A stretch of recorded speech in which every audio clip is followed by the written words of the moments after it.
کیا گھوڑا کھانا حلال ہے؟ بالکل حلال ہے، سب کے نزدیک حلال ہے۔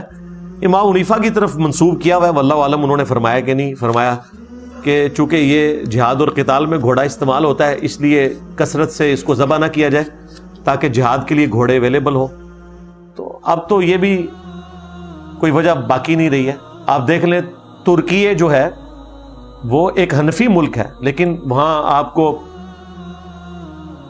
گھوڑے کے کباب بھی مل جائیں گے، کڑھائی بھی مل جائے گی، ہر چیز ملے گی آپ کو، حالانکہ حنفی ہیں۔ یہاں پہ بھی حنفی کتابوں کی حد تک اور پوچھنے پہ مان لیتے ہیں کہ گھوڑا جو ہے وہ حلال ہے، چونکہ بابا جی نے مکروہ ہونے کا فتویٰ دیا تھا۔ اب بابا بھی بچانا ہے انہوں نے اور مسئلہ بھی صحیح بیان کرنا ہے، اس لیے ان کو ایک تذبذب کا شکار ہو جاتے ہیں وہ۔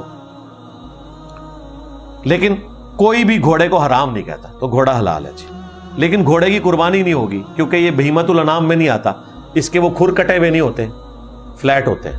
وہ بہیمۃ الانعام جو ہے نا، گائے، بھینس، بکری، اونٹ، اور اس میں ظاہر ہے بکرے کی ساری فارمز شامل ہیں، جس قسم کے بکرے ہوتے ہیں، پہاڑی بکرے ہوں، دمبا ہو، کوئی اور چیز ہو، وہ سب کے سب اس میں شامل ہیں۔